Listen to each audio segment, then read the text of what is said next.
أبو محمد سمع عن قصيدة البارح، كنت أنا وياه وأنت. طبعا سعد بن جدلان الأكلبي شاعر قوي جدا، سبك قوي وما شاء الله قوة معنى. قال له قصيدة على قاف حلو صعب، أنا والله أول مرة أسمعها البارح، على الآكا والأك. إيه هذه يتعثرون بها وتعثرون بالشعار. وسبحان الله وجرى شاعر آخر هو نياف التويلي العازم العتيبي. فودنا نسمع ابو محمد ما دام ان جبنا طريق. ونسمع غيره والله. اي وغيره واجد. هذا اللي تبونه. كاشتين البارح. القصايد. اي والله كنا طالعين والله الله يبر انا وياه. انا وهرج. ما خلابنا ولا محل. ما شاء الله. اسلم. هذه قصيدة ابن جدلان الله يذكره بالخير. يقول يا الله وحنا لك عبيد ملاكه واللي يسالك له رواق السما فك، يا مهلك العزة ومعز الهلاكة، المبتدا والمنتهى كلها لك. يا واحد مالك بملكك شراكة، الطف بجاشن حط في هالزمن حك، جيت تتحاكى ما قدرت تتحاكى من هم اللي قاطع له علي صك. لا دق به هجوس قلبه تراكى، ويدك مع هجوس قلبه اليدك، وضيم الزمن منها النشامة تشاكى.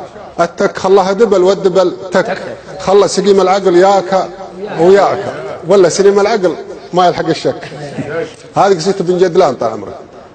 رد عليها الشاعر نياف، جاره بالاصح الشاعر نياف بن تويلي، قال الأكلبي غنى بيوت علاكا، في مبتداه آكا وفي منتهاه أك، وفيما ذكرته يا سعد صح فاكا.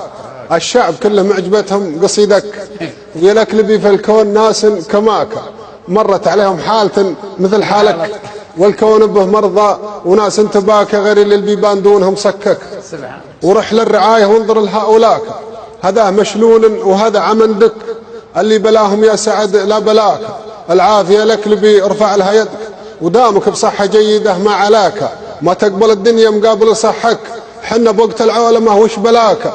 قامت عوايدنا القديمة تفكك، والوضع متقلب وفيه ارتباكه، والعولمة والملعنة تو ما جاك، واللي يكتب لك يا ابن جدلان جاك، ما جاك الا يا سعد ما اكتب لك، واللي مقدر لك وراك من خير ولا شر لاحق. اقنع بمقسوم الله اللي عطاك، واصبر على البلوى اللي منهجك، ولدليت مع درب المراجل ارشاك. الرزق والتوفيق من عند خالق، اليوم ما ينفعك اباك واخاك، ولا ولد عمك ولا ولد خالك. اللي صار عندك مال كل يباك، وكل يبى قربك ود بشوفك. لجيت للمجلس نهض ثم صاك، وحبوا على خشمك وراسك وجبهك، وان صار مالك مال ما حد يباك، وتهون حتى عند جارك عزيمك.